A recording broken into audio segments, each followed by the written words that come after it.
చలో ట్రంప్ పై కమలదే పై చేయట అది తప్పది. అదే అంటున్నా కదా, కమలా హారిస్ ఏడలేదు. ఇదంతా అంతెందుకు వికీపీడియా ఫ్రెండ్స్, వికీపీడియా ఉంది కదా, వికీపీడియా అసలు ఓపీ ఇండియా ఏదైతే ఉన్నది కదా, ఒక కథనం ఉండే వికీపీడియాలో కంప్లీట్గా సపోర్ట్ చేస్తున్నారు కమలా హారిస్కి, ఎలక్షన్ రిగ్గింగ్ చేసే తత్వం చేస్తున్నారు, అడ్డమైన నరేటివ్లు బిల్డ్ చేస్తున్నారు, ఇండిపెండెంట్ ఉండాల్సిన వికీపీడియా ఇట్లా చేస్తున్నది అని చెప్పి ఓపీ ఇండియా నుపురుజే శర్మ కూడా రాస్తే, అది ఫేస్బుక్లో పోస్ట్ చేస్తే జుకర్బర్గ్ కూడా దాన్ని డిలీట్ చేసి ఇది మా కమ్యూనిటీ స్టాండర్డ్స్కి అగేన్స్ట్ అంట. ఎట్లా నేను చెప్తున్నా కదా ఫ్రెండ్స్, ఈ ఇన్స్టా ఈ ఫేస్బుక్ చాలా డేంజరస్. నేను చేతులు కాల్చుకున్నా. అంతేందుకు వికీపీడియా మీద మన సుప్రీంకోర్టు చివాట్లు పెట్టింది. ఎందుకంటే మన భారతదేశంలో ఉన్నటువంటి ఈ చరిత్ర ఏవైతే ఉన్నాయో అన్ని తప్పు తడకలు ఉన్నాయి. దాన్ని కరెక్షన్కి పంపిస్తే దానికి సంబంధించిన కేసులో అటెండ్ కమ్మనే వస్తే అసలు అటెండ్ కావట్లేదు. వాళ్ళకి కొన్ని రోజులు వాళ్ళకి డెడ్ లైన్ పెట్టింది, రాకపోతే మొత్తం బ్యాన్ చేస్తా అని చెప్పింది. ఇక్కడికి మీ దందాలన్నీ అక్కడ వేసుకోండి, ఈడ కాదు, ట్రాన్స్పరెన్సీ ఉండాలి ఇక్కడ అని చెప్పేసి. అది సో ఇది కథ మొత్తం కంప్లీట్గా.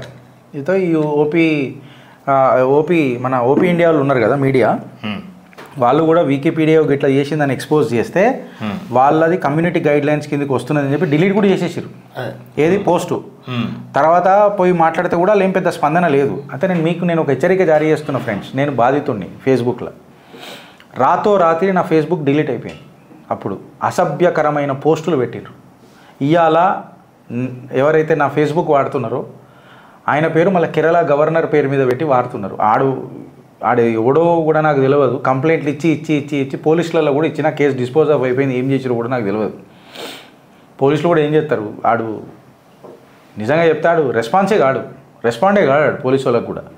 ఆరిఫ్ మొహమ్మద్ ఖాన్ గారు కేరళ గవర్నరు, ఇప్పుడు ఆయన ఉన్నారనుకుంటా కదా, ఆయననే ఉన్నారు కదా, ఇంకా మారిండ్రా, ఆయననే ఉన్నాడా నాకు తెలియదు. బట్ ఆయన పేరు మీదకి అది ట్రాన్స్ఫర్ అయిపోయింది రాత్రి నా ఫేస్బుక్. సో మీరు ఇప్పుడు మా ఇన్స్టాలో కూడా మాకు అదే ప్రాబ్లం అవుతుంది. సడన్గా మీకు ఇంతమంది ఫాలోవర్లు ఎట్లా పెరిగినరు అని చెప్పి ఆడు 3,000 5,000 మంది ఫాలోవర్లను స్క్రూటినీలో పెడుతున్నాడు. అందులోకి కొన్ని మెల్లమెల్ల గుంజుతున్నాడు. ఇది రైట్ వింగర్లకే అవుతున్నదా, అందరికీ అవుతుందా, జర మీ కమెంట్ రూపంలో జర తెలియజేయండి. అందుకే జర అప్రమత్తంగా ఉండుర్రి. మనకంటూ ఈ మెటా ఏదైతే ఉన్నదో ఈ ఫేస్బుక్, వాట్సాప్, ఇన్స్టా రాత్రి ఘటక్ మన ఎగిరిపోతుంది. ఒక వేరే ప్లాట్ఫామ్ మీద కూడా చూస్ చేసుకొని దానిలో ఉండడం better. And let us welcome some new innovative ideas. పెద్ద దిగ్గజ సంస్థలు ఉన్నాయి భారతదేశంలో, వాళ్ళు ఖచ్చితంగా జర దీని మీద ఆలోచించి ఒక సోషల్ మీడియా ప్లాట్ఫామ్ అనేది మనకు రావాలా, లేదా అందరం ఆబ్వియస్గా మనం నమో యాప్, నరేంద్ర మోడీ యాప్లో అందరం కనెక్ట్ అవ్వడం బెటర్ నన్ను అడిగితే. ఇంకా సింపుల్గా మనం అందరం లైక్ మైండెడ్ ఇండివిజువల్స్. మళ్ళీ కాంగ్రెస్ యాప్ రాగా అనేదైనా తీసుకుంటారేమో వాళ్ళు, కానీ మనం నమో అని పెట్టినందుకు వాళ్ళు రాగా అనేది అయితే తీసుకుంటారేమో, కానీ అలా రాగం ఉండదు, తాళం ఉండదు, పల్లవి ఉండదు, కానీ అది వేరే విషయం.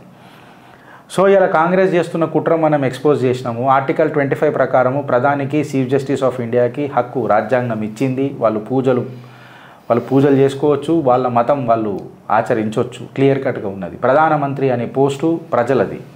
ఆయన కుర్చీలో కూర్చున్నంతసేపు ప్రధానమంత్రి. అప్పుడు ఆయన ఏ జాతికి, ఏ మతానికి ప్రధానమంత్రి కాదు, దేశానికి ప్రధాని. ఆయన ఎలక్షన్ ర్యాలీ చేస్తున్నప్పుడు భారతీయ జనతా పార్టీకి ఆయన ఒక సభ్యుడు, కార్యకర్త. అప్పుడు ఆయనకు పార్టీ ట్యాగ్ ఉంటుంది. బట్ అదే ఆయన కుర్చీలో కూర్చున్నప్పుడు that is an independent position. CJ లాగా ఆయన కూర్చొని ఉన్నప్పుడు నేను హిందూ, ముస్లిం అని చెప్పేది లేదు. ఇదే chief justice of India Chandrachud గారు ఎన్నో విషయాలపైన భారతీయ జనతా పార్టీ పైన విమర్శ చేసిండు. ఎలక్ట్రల్ బాండ్స్లో కూడా నాకు తెలిసి నెగిటివ్ తీర్పు వచ్చింది భారతీయ జనతా పార్టీకి, దాన్ని రద్దు చేసేయాలని కూడా చెప్పిండ్రు. సో ఇవన్నీ జర దృష్టిలో పెట్టుకొని evident based రివ్యూస్కి ప్రోత్సహించుర్రి, emotional based రివ్యూస్ని Tungala దొక్కుర్రి.